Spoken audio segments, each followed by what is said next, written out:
Hi all, welcome back to my channel. ഇന്ന് ഞാനൊരു പുലാവ് റെസിപ്പിയുമായിട്ടാണ് വന്നിട്ടുള്ളത്.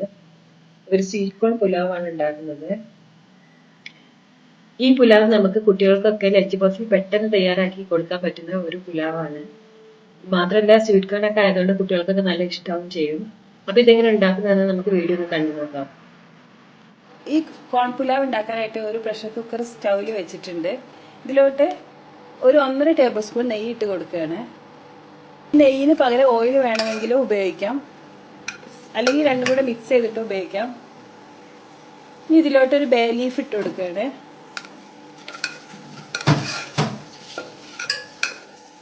ഒരു ചെറിയ പട്ടയുടെ കഷ്ണം, 5 ഗ്രാമ്പൂ ഇതും കൂടെ ഇട്ട് കൊടുക്കുന്നുണ്ട്. ഇപ്പം ചൂടായി വന്നിട്ടുണ്ട്. ഇതിലോട്ട് 1 ടീസ്പൂൺ ജിഞ്ചർ ഗാർലിക് പേസ്റ്റ് ഇട്ട് കൊടുക്കുകയാണ്. ഇതൊന്ന് വഴറ്റിയെടുക്കാം.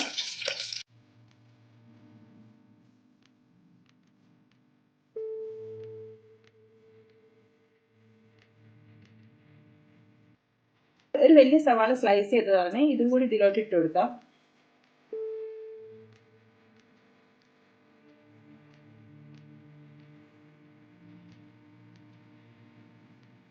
ഇതും കൂടി ഒന്ന് വഴറ്റിയെടുക്കണം.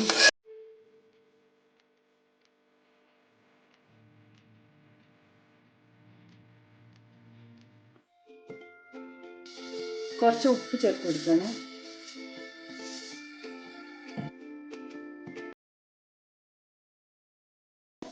ഇതിലോട്ട് ഒരു പച്ചമുളക് കൂടി ഇട്ട് കൊടുക്കുന്നുണ്ട്. ഇത് 1 കപ്പ് കോണാണ്, ഇതും കൂടി ഇതിലോട്ട് ചേർത്ത് കൊടുക്കാം. വേവിച്ചിട്ടൊന്നുമില്ല.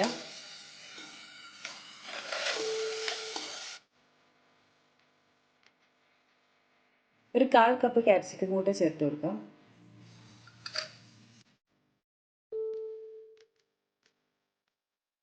എല്ലാം കൂടെ നന്നായി മിക്സ് ചെയ്തിട്ട് 2 മിനിറ്റ് വഴറ്റിയെടുക്കാം. ഇനി ഞാൻ റൈസ് എടുത്തിട്ടുണ്ട്. ഇത് ബസ്മതി റൈസാണ്, നന്നായി വാഷ് ചെയ്തതാണ്, കുതിർത്ത് വെച്ചിട്ടൊന്നുമില്ല. ഇത് 1 കപ്പ് എടുത്തിട്ടുണ്ട്, ഇതും കൂടെ ഇതിലോട്ട് ചേർത്ത് കൊടുക്കുകയാണ്.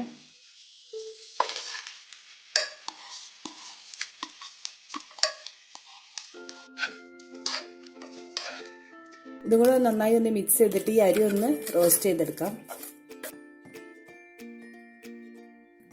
ഇനി ഇതിലോട്ട് ആവശ്യത്തിനുള്ള വെള്ളം ചേർത്ത് കൊടുക്കാം. 1 കപ്പ് റൈസാണ് എടുത്തിട്ടുള്ളത്, അപ്പോൾ നമ്മൾ 2 കപ്പ് വെള്ളം ചേർത്ത് കൊടുക്കണം. ഞാൻ 2 കപ്പ് വെള്ളത്തിന് പകരം 1 കപ്പ് തേങ്ങാപ്പാലും 1 കപ്പ് വെള്ളവുമാണ് ചേർത്ത് കൊടുക്കുന്നത്.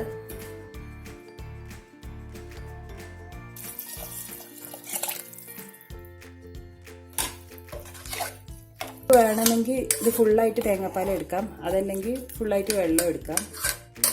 ഞാൻ മുമ്പൊരു പീസ് പുലാവ് ചെയ്തിട്ടുണ്ടായിരുന്നു, അതിൽ പറഞ്ഞിട്ടുണ്ടായിരുന്നത്. ഇനി ഉപ്പ് കുറവാണെങ്കിൽ കുറച്ചുകൂടി ചേർത്ത് കൊടുക്കാം. ഇനി കുക്കറൊന്ന് മൂടി വെക്കാം.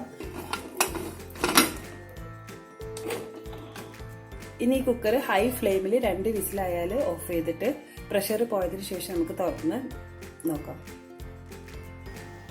അപ്പൊ ഈ പുലാവ് റെഡി ആയി കഴിഞ്ഞു. നമുക്ക് ഈ പുലാവിന്റെ മുകളിൽ ഇത്തിരി മല്ലിയിലയോ അല്ലെങ്കിൽ പുതിന ഇലയോ ഒക്കെ ഇട്ട് ഒന്ന് ഡെക്കറേറ്റ് ചെയ്യാം. അപ്പൊ ഈ വീഡിയോ ഇഷ്ടമായെങ്കിൽ ഷെയർ ചെയ്യാനും സബ്സ്ക്രൈബ് ചെയ്യാനും മറക്കരുത്. Thanks for watching.